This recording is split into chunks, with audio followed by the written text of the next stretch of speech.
Hi there, Sandra here from the Allergy and Respiratory Clinic in Blackrock Clinic, and of course we also have a clinic in Waterford Medical Centre, and in Malahide in the Tesco Centre, the Meridian Centre. So I just wanted to let you know that I'm an allergy nurse, but I'm also a respiratory nurse advisor, and my passion actually is about my patients' respiratory well-being, or the well-being of their airways. And it couldn't be more pertinent now than to mind your airways for all of us. So if it's okay with you, I was just going to go through with you what inhalers are and what they're for and why you should continue to take them. If you're prescribed inhalers, you're prescribed them for a reason. It is that you need it.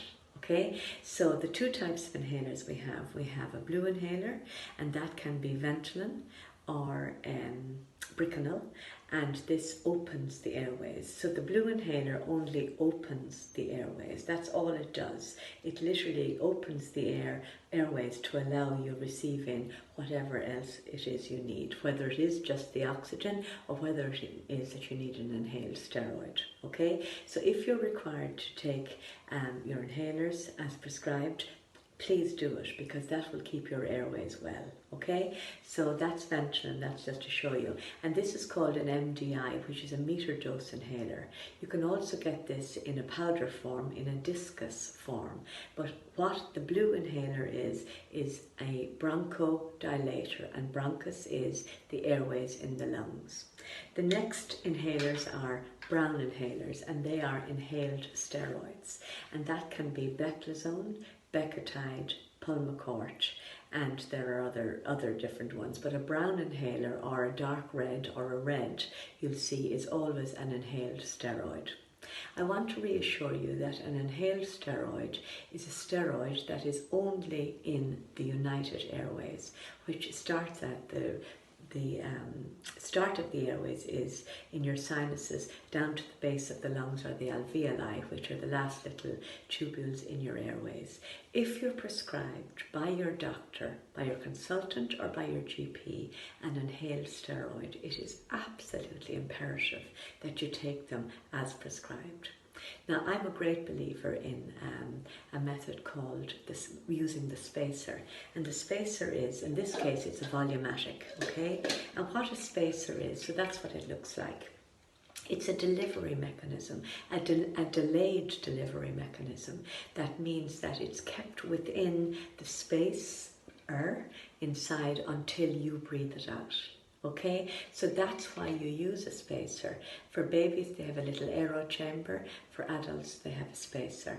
Now, I'm not disputing that anybody has wonderful inhaler technique, but in my job, I assess inhaler technique all the time, and you'd be surprised how much of the inhalant goes out into the air. So if you have a volumatic or a spacer, or if you can get one, please use it, because again, it means that it's not taken out until you need it, okay, or until you breathe it in.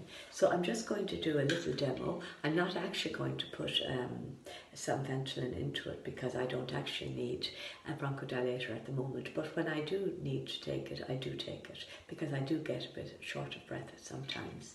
So you remove the cap from your Ventolin inhaler and you fit it into your spacer device. So for the kids, this looks like a rocket, so it's fantastic.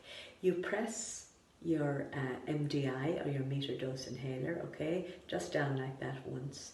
You put your mouth up to the spacer device and you seal your lips around the spacer funnel, okay? You've pressed in your dose, and you go.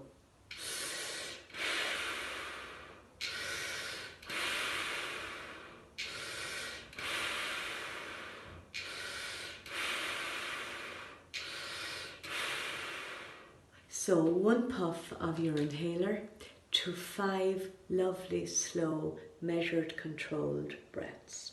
The most important thing when you're taking your inhaler is that it's not all about lifting your shoulders, it's about filling your lungs. Okay, so I'm just going to do that once more. I'm going to press in, and you can press in while you don't have it up at your mouth, because that little funnel in there has got a valve that once I breathe in, the valve opens. So the spacer keeps the metered dose inside the device until you breathe it out. So I'm going to press in, one press, okay, and you'll hear it me doing, so you'll hear me breathing in, and just watch my action. It's not my shoulders, it's my lungs, okay?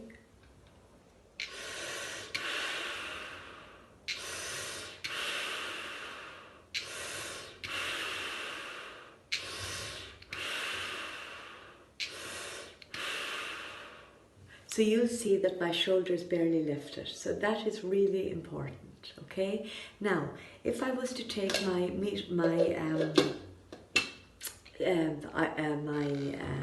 steroid, it's the very same thing. So I attach up my brown inhaler to it.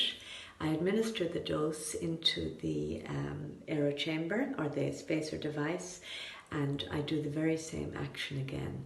The most important thing after taking your inhaled steroid is to wash your teeth or wash your mouth out after it, because the particles of the steroid will lodge in the buccal cavity, which is your mouth, and then it can lodge in all the mucosa which is in your mouth, and then that can lead you to develop an infection in your mouth or thrush, which again travels